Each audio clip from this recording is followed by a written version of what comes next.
For I can see that in the midst of death, life persists. In the midst of untruth, truth persists. In the midst of darkness, light persists.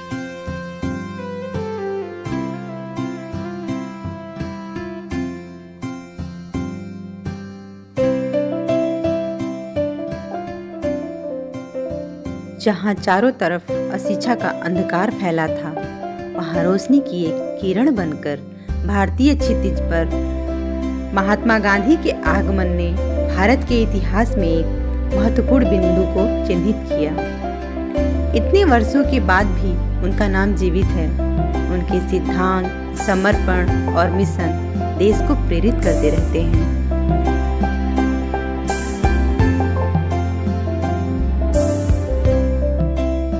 Gandhi ji का जीवन परिचय।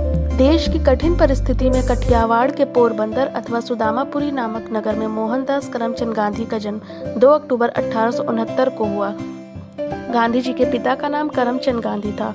वे पोरबंदर रियासत के दीवान थे। इनकी माता का नाम पुतलीबाई था, जो अत्यंत ही धार्मिक प्रकृति की श्रद्धालु और सहृदय महिला थी। गांधी जी की शिक्षा 5 वर्ष की आयु से प्रारंभ होती है, जब उन्हें गुजराती स्कूल में प्रवेश दिलाया गया। 4 सितंबर 1888 को गांधी जी ने बैरिस्ट्री पास करने के लिए विलायत इंग्लैंड प्रस्थान किया। गांधी जी 3 वर्ष बाद बैरिस्ट्री पास करके भारत लौटे। इस महापुरुष का विवाह मात्र 13 वर्ष की आयु में 1883 में हो गया था। इनकी पत्नी का नाम कस्तूरबा गांधी था। 1914 में गांधी जी दक्षिण अफ्रीका से वकालत करके भारत लौटे। 1917 में चंपारण का दौरा किया। चंपारण अभियान उनका पहला सविनय अवज्ञा आंदोलन था। इसी वर्ष भारत में साबरमती आश्रम की भी स्थापना हुई। 1925 में यंग इंडिया नामक पत्रिका में गांधी जी की आत्मकथा सत्य के साथ मेरे प्रयोग प्रकाशित होना प्रारंभ हुई। 1930 में गांधी जी द्वारा किए गए कुछ प्रमुख आंदोलन थे: अंग्रेजी सरकार के खिलाफ सविनय अवज्ञा आंदोलन, नमक सत्याग्रह, डांडी मार्च, जो कि साबरमती आश्रम से प्रारंभ हुई। 1932 में उन्होंने हरिजनों के प्रति होने वाले दुर्व्यवहार के खिलाफ आमरण अनशन प्रारंभ किया। 1937 में नई तालीम पे पहला सम्मेलन वार्धा में हुआ था। 1942 में भारत छोड़ो संकल्प अपनाया गया अथवा गांधी जी ने करो या मरो का नारा दिया। 1947 में गांधी जी एवं अन्य स्वतंत्रता सेनानियों के अयक परिश्रम के परिणाम स्वरूप 15 अगस्त 1947 को हमारा भारत देश आजाद हुआ। At the stroke of the midnight hour, when the world sleeps, India will awake to life and freedom. 1948 में गांधी जी की हत्या कर दी गई। Mahatma Gandhi's turning point. Champaran episode was the turning point in Gandhi's life. He declared that Britishers could not order Indians about in their own country. In whatever he did, he tried to mold a new free Indian who could stand on his own feet and thus make India free. Gandhi as a freedom fighter. Mahatma Gandhi was the leader who guided India towards independence. Gandhi's contribution to the Indian freedom movement cannot be measured in words.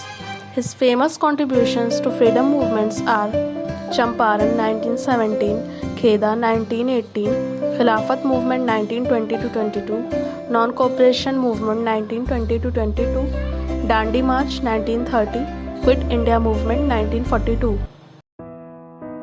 Gandhiji as a philosopher. The twin cardinal principles of Gandhi's thought are truth and non-violence. For Gandhi, truth is the relative truth of truthfulness in word and deed, and the absolute truth, the ultimate reality. Non-violence or ahimsa is understood by Gandhi to denote active love, the pole opposite of violence or hinsa in every sense. Gandhi's philosophy influenced people like Vinoba Bhave, Jayaprakash Narayan, and Martin Luther King Jr.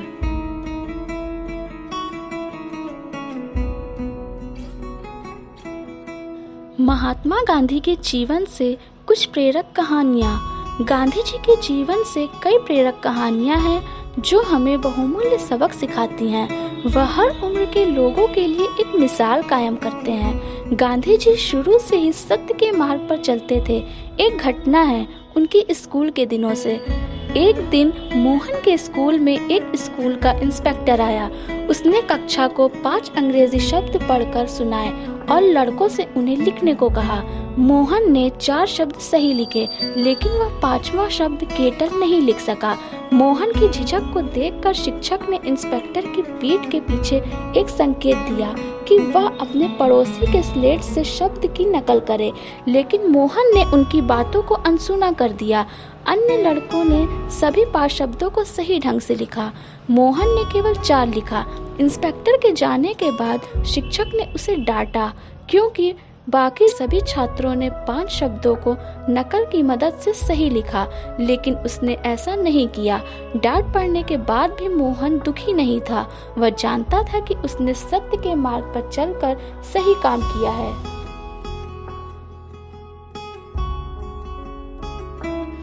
Gandhi ji श्रम की गरिमा में विश्वास करते थे। स्वतंत्रता आंदोलन के दिनों की एक घटना है। लाला लाजपत राय और महात्मा गांधी एक राष्ट्रवादी शिव प्रसाद गुप्ता के घर पर ठहरे हुए थे। वहां पहले दिन लाला जी ने नहाने के बाद अपने गंदे कपड़े स्नान गृह में छोड़ दिए। अगली सुबह उन्होंने अपने बिस्तर पर कपड़े धोए और बड़े करीने से मुड़े हुए पाए। वे बहुत प्रसन्न हुए। उन्होंने विनम्रता से गुप्ता जी से पूछा कि क्या वह सारे गंदे कपड़े धोने के लिए रख सकते हैं। इस तरह लाला जी के सारे गंदे कपड़े धुल गए। जब उनके जाने का समय आया तो लाला जी ने कहा कि वह उस नौकर को टिप देना चाहेंगे जिसने उनके कपड़े धोए थे। गुप्ता जी नौकर की तलाश में गए, लेकिन वह यह जानकर चौंक गए कि उनके किसी नौकर ने कपड़े नहीं धोए थे। अंत में एक नौकर ने कहा, यह लाला जी के साथ कमरे में जो दूसरे व्यक्ति थे उन्होंने ही सारे दागदार कपड़े धोए हैं। मैंने उन्हें कपड़े सुखाने के लिए रस्सी पर कपड़े लटकाते हुए देखा था। वह गांधी जी ही थे जो लाला लाजपत राय के कपड़े रोज धोते थे, क्योंकि उनका मानना था कि सभी व्यवसाय चाहे बुद्धि से जुड़े हो या शारीरिक श्रम से, वे सभी समान सम्मान के पात्र हैं। किसी भी कार्य को श्रेष्ठ या निम्न नहीं समझना चाहिए। प्रत्येक कार्य जो कर्तव्य परायणता और ईमानदारी से किया जाता है प्रशंसा का पात्र है। Gandhi ji as an educationist. Gandhi ji felt that education should be provided to mothers and they could provide education to children effectively. He stressed upon the education of women as the development of nation depends upon women. He wanted to remove social evils like untouchability, superstitions, child marriage, etc. through adult education. For this, he also wanted to give socio-political, religious, and cultural education to the people. Education in whatever form it may be, formal or informal, religious, moral, professional, or of any kind, must build human characters. Basic education or Nai Talim. Basic education, Nai Talim, was first introduced by Gandhi ji in his letter Harijan in the year 1937. To consider this new scheme of education, in October 1937, the first conference of national education was organized in Wardha. The chairman was Gandhi ji himself. Gandhian education gives more importance to character building rather than literacy. The main objectives are to build ideal citizens, bring cultural and social development and economic self-reliance. Gandhi ji द्वारा बुनियादी शिक्षा के सिद्धांतों में शामिल हैं 7 से 14 वर्ष की आयु तक प्रत्येक बच्चे की शिक्षा निःशुल्क, अनिवार्य और सार्वभौमिक होनी चाहिए। सेकेंड, शिक्षा का माध्यम मातृभाषा होनी चाहिए। थर्ड, शिक्षा के माध्यम का रूप शिल्प या हस्त कौशल होना चाहिए ताकि बच्चा अपने जीवन में आर्थिक आत्मनिर्भरता प्राप्त कर सके। फोर्थ, शिक्षा से बच्चे में मानवीय मूल्यों का विकास होना चाहिए। फिफ्थ, शिक्षा से उपयोगी, जिम्मेदार और गतिशील नागरिक बनने चाहिए। सिक्स्थ, शिक्षा से बच्चे के शरीर, मन, हृदय और आत्मा का संपूर्ण विकास होना चाहिए। Aims of education. Gandhiji has divided educational aims into two categories as under: immediate aims of education, ultimate aims of education. Immediate aims of education. Vocational aim. Gandhiji wished that each child should, through his education, be able to learn a productive craft to meet his future need of life by adopting some industry or business. Cultural aim. He advocated that vocational education and cultural advancement should go side by side. He considered the cultural aspect of education as more essential than its academic aspect. Character aim. According to Gandhiji, the end of all knowledge should be the building up of character.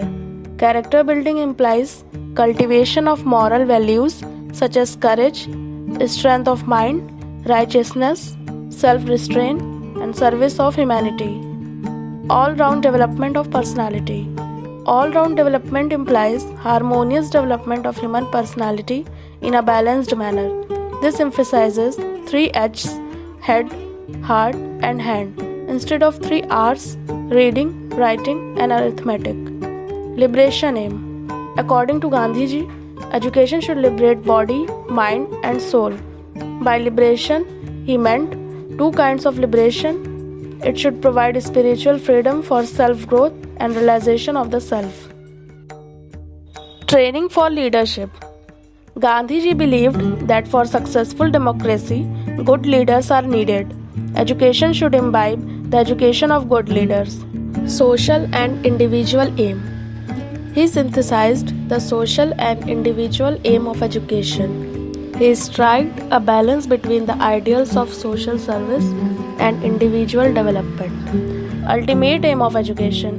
According to Gandhiji, the ultimate aim of education is to realize God. It is the same aim as self-realization, which constitutes the essence of Indian philosophy.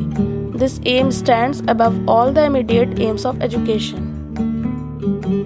Education through craft. It was Gandhiji's wish that the whole process of education should be imparted through some handicraft or industry. The idea was not simply to introduce handicrafts as a compulsory school subject, but to make the learning of a craft the centerpiece of the entire teaching program. His objective was not to produce craftsmen, but to exploit it to develop the intellect of peoples. He believed that the brain must be educated through the hand. He wanted that stress should be laid on the principles of cooperative activity, planning, accuracy, initiative, and individual responsibility in learning. Significance of craft-centered education. Craft-centered education is significant on following scores. It is psychologically sound as it relieves the child from the tyranny of a purely academic, theoretical, and monotonous instruction. It is a means of fostering the power of imagination and sharpening the intellect.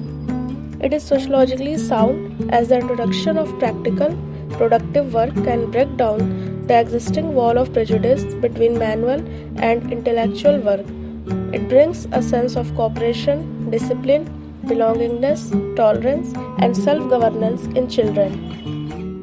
It is economically sound as it increases the productive capacity of the pupils and also enables them to utilize their leisure advantageously.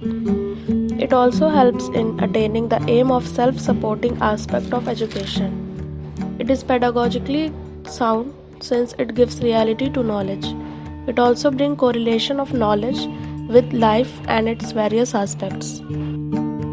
Selection of craft. Gandhiji outlined the following factors with regards to the selection of craft.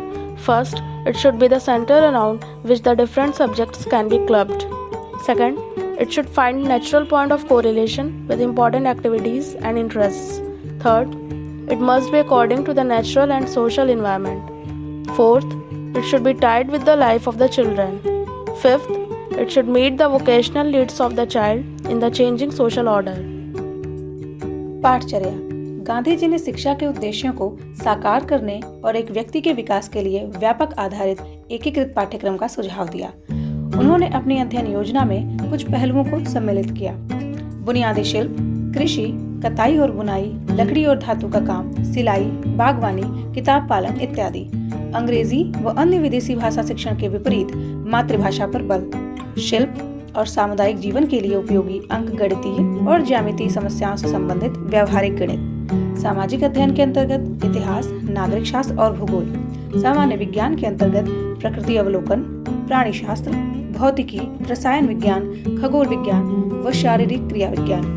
कलात्मक प्रतिभाओं के विकास के लिए चित्रकारी और संगीत। शारीरिक विकास हेतु म्यूजिकल ड्रिल के माध्यम से अनिवार्य शारीरिक प्रशिक्षण व स्वस्थ जीवन यापन हेतु स्वच्छता पर बल। नैतिक शिक्षा के अंतर्गत स्वयं के अतिरिक्त अन्य धर्मों के सिद्धांतों का अध्ययन, समाज सेवा में सम्मिलित होना इत्यादि। गांधी जी ने 5वीं कक्षा तक लड़कों और लड़कियों के लिए समान शिक्षा और उसके बाद विविध शिक्षा की वकालत की। सामान्य विज्ञान को लड़कियों के लिए घरेलू विज्ञान द्वारा प्रतिस्थापित किया। उन्होंने अच्छी लिखावट के विकास पर विशेष बल दिया। अब समझते हैं पढ़ाने की विधि। गांधी जी ने अपनी शिक्षण पद्धति में कुछ सिद्धांतों के महत्व पर जोर दिया। मानसिक विकास प्राप्त करने के लिए इंद्रियों और शरीर के अंगों का प्रशिक्षण दिया जाना चाहिए। अक्षर सिखाने से पहले कला का प्रशिक्षण दिया जाना चाहिए। करके सीखने के अधिक से अधिक अवसर दिए जाने चाहिए। अनुभव से सीखने को प्रोत्साहन। शिक्षण विधियों और सीखने के अनुभवों में सहसंबंध स्थापित किया जाना चाहिए। शिक्षा का माध्यम मातृभाषा हो। उत्पादक शिल्प सभी शिक्षा का आधार हो। रचनात्मक और उत्पादक गतिविधियों के माध्यम से शिक्षण दिया जाना चाहिए। रहन सहन, सेवा भागीदारी और आत्म अनुभव से सीखना। व्याख्यान, पूछताछ और चर्चा विधि। व्यक्तिगत अध्ययन के लिए मौखिक निर्देश दिए जाने चाहिए एवं सभी पाठ्यक्रम व्यावसायिक प्रशिक्षण के आसपास ही होने चाहिए। शिक्षक की भूमिका। गांधी जी के अनुसार शिक्षक को अच्छे आचरण वाला व्यक्ति होना चाहिए। उनके विचार में इस पेशे को मात्र पेशा मानने वाला व्यक्ति एक आदर्श शिक्षक कभी नहीं बन सकता। एक व्यक्ति एक आदर्श शिक्षक तभी बन सकता है जब वह पेशे को समाज सेवा के कार्य के रूप में स्वीकार करे।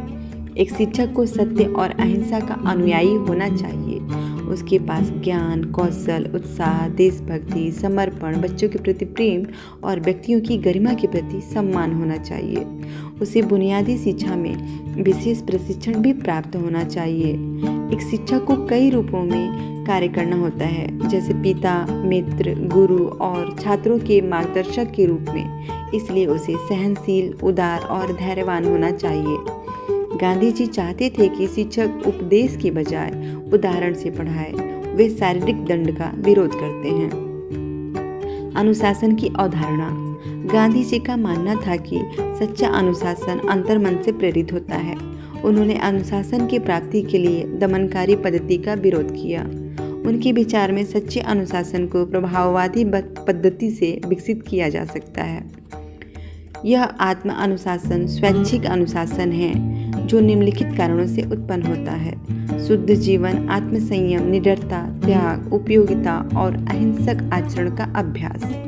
इसके अलावा उन्होंने सहयोग, पहल और व्यक्तिगत जिम्मेदारी के आधार पर कुछ उत्पादक कार्यों के माध्यम से सामाजिक अनुशासन का समर्थन किया। छात्रों पर महात्मा गांधी जी का दृष्टिकोण। छात्र शैक्षिक प्रक्रिया का केंद्र बिंदु है। गांधी जी के विचार में विद्यार्थी को अनुशासित रहना चाहिए और ब्रह्मचर्य का पालन करना चाहिए। उन्होंने बच्चों को उनके व्यक्तिगत विकास के लिए स्वतंत्रता की अनुमति दी, लेकिन उनके सामाजिक और आध्यात्मिक विकास के दायरे में रहते हुए। गांधी ने शुरू से ही बच्चों के शारीरिक, मानसिक, बौद्धिक और आध्यात्मिक विकास और उन्हें आत्मनिर्भर बनाने पर जोर दिया। उनकी दृष्टि में ऐसा व्यक्ति अपना और संसार का भला कर सकता है। विद्यालय पर महात्मा गांधी जी का दृष्टिकोण। गांधी जी के अनुसार विद्यालय एक ऐसा स्थान होना चाहिए जहां शिक्षक पूरी निष्ठा और सेवा की भावना से पढ़ा सके। आदर्श रूप से विद्यालय घर का विस्तारित भाग होना चाहिए, जिसका अर्थ है कि घर और विद्यालय में सामाजिक वातावरण और मूल्य प्रणाली के संदर्भ में निरंतरता होनी चाहिए। वह चाहते थे कि विद्यालय एक सामुदायिक केंद्र के रूप में कार्य करे, जहां समुदाय में सभी व्यक्ति के लिए अध्ययन और काम करने की सुविधा उपलब्ध हो। Relevance of Gandhi's views on education in the modern context. The most important point in Gandhi's scheme of education is its emphasis on relating school education to the needs of the society. He wanted to achieve this objective through the system of learning while earning. He gave importance to the learning of craft. It will be seen from the curriculum of the present-day schools that work experience and socially useful productive work find an important place. His views on early childhood education are quite relevant today. Parent education is stressed for the proper development of the early stages of the life. His emphasis on education through the mother tongue is the accepted principle throughout the period. Educational institutions developed on the thoughts of Mahatma Gandhi. First, Gandhi Research Foundation. Location Jalgaon, Maharashtra. The foundation is the initiator and promoter of Gandhi Tirth, an international center for Gandhian study, research and dialogue. Its core objective is to preserve and promote for prosperity the Gandhian ideology and legacy. Second, Institute of Gandhian Studies. Location Wardha, Maharashtra. The Institute of Gandhian Studies, Gandhi Vichar Parishad, is an educational and public charitable institution. The objectives of the institute is to identify the growing relevance of Gandhiji and provide opportunities for the study and application of his thought and methods. Third, Banwasi Seva Ashram. Location Sonbhadra, Uttar Pradesh. The ashram is an outstanding example of a Gandhian voluntary organization which has realized Gandhi's vision of a self-sufficient village. The Gram Swaraj movement, promoted by Gandhiji and by Vinoba Bhave, provided the framework for the programs of the ashram. Gandhi's contribution to education is unique. He was the first Indian who advocated a scheme of education based upon the essential values of the Indian culture and civilization. The methods and techniques advocated by him and the environment he prescribed revolutionized Indian thinking and way of living. In the words of Dr. M.S. Patel, Gandhiji's philosophy of education is naturalistic in its setting, idealistic in its aim, and pragmatic in its method and program of work.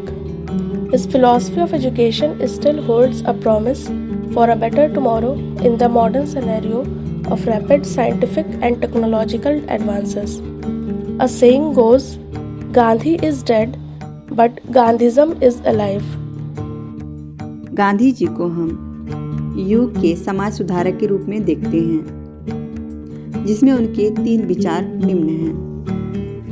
उनका पहला विचार है अछूतों के प्रति। उन्होंने अछूतों के मानव अधिकारों के लिए लड़ाई लड़ी। वह सभी व्यक्तियों की मौलिक समानता में विश्वास करते थे। उनके अनुसार स्वतंत्रता का कोई अर्थ ही नहीं होगा यदि समुदाय का सबसे उपयोगी वर्ग ही वंचित है। उनके लिए हरिजन शब्द का प्रयोग करते हैं। उनका दूसरा विचार है नारी का शक्तिहीन क्षण। उन्होंने महिलाओं के शोषण की निंदा की, हिंदू संस्कृति की आलोचना की। स्त्रियां पुरुषों की सहभागी होती हैं, जिनमें पुरुषों की भांति समान मानसिक क्षमताएं होती हैं। उन्होंने माना कि नारी सहिष्णुता के अवतार में है। वे महिलाओं को सलाह देते हैं कि सभी अवांछित संयम के खिलाफ नागरिक विद्रोह का सहारा लें, जिसमें उनका तीसरा विचार है ग्रामीण हस्तकला को पुनर्जीवित करना। वह लघु उद्योगों को बढ़ावा देना चाहते थे। उनका उद्योग योजना के पीछे एक विचार है, वह है खादी। गांधी जी ने खादी को ग्राम शिल्प में प्रथम स्थान दिया। Gandhiji as an economist. Gandhiji wanted the Indian economy to center around autonomous village republics rather than work on the back of large-scale industries or consumption expenditure. Gandhi's principles for formulating his economic thoughts were based on a called to return to the nature. Gandhi's thoughts influenced the following aspects of Indian economy. First, economic laws. According to Gandhiji, economic laws which aim at material progress as well as social harmony and moral advancement should be formulated according to laws of nature. Second, non-violent economy. Gandhiji defined a non-violent occupation as one which is fundamentally free from violence and which involves no exploitation of others. Third, decentralization, cottage industries. Gandhiji preferred the decentralization of small units of production to the concentration of large-scale units in few places. It helps in overcoming poverty, unemployment, and makes a person self-sufficient. Fourth, Khadi industry. For Gandhiji, Khadi was symbol of unity of Indian humanity, of its economic freedom and equality. His slogan was Swaraj through spinning. Fifth, mechanization. Gandhiji described machinery as great sin. He wrote, "Mechanization is good when hands are too few for the work intended to be accomplished. It is an evil when there are more hands than required for work, as is the case in India." Sixth, village Sarvodaya. Gandhiji wanted the revival of ancient village communities with prosperous agriculture, decentralized industry, and small-scale cooperative organizations. Seventh, the trusteeship doctrine. Gandhiji remarked that the capitalist who had amassed a large sum of money was a thief. It belonged to entire society and must be spent on welfare of all. Capitalists, being trustees, would take care of not only themselves but also of others. Here we are going to introduce Gandhiji as a writer. Gandhiji was a prolific writer. Some of his literary work are as follows. Hind Swaraj, published in Gujarati in 1909. He edited several newspapers which include Harijan in Gujarati, in Hindi and English language, Indian Opinion and Young India in English, and a Gujarati monthly Navjivan. Gandhi also wrote his autobiography, The Story of My Experiments with Truth. His other autobiography include Satyagraha in South Africa, Hind Swaraj, or Indian Home Rule. And here we are going to know about his legendary soul. Gandhiji, one of the personalities and freedom fighters that helped India in snatching its freedom back from the hand of the Britishers. Mahatma Gandhi's life and philosophy have become legend. His teachings are popular throughout the world. He led many revolutions in India like non-cooperation movement, Dandi March, Satyagraha, to name a few.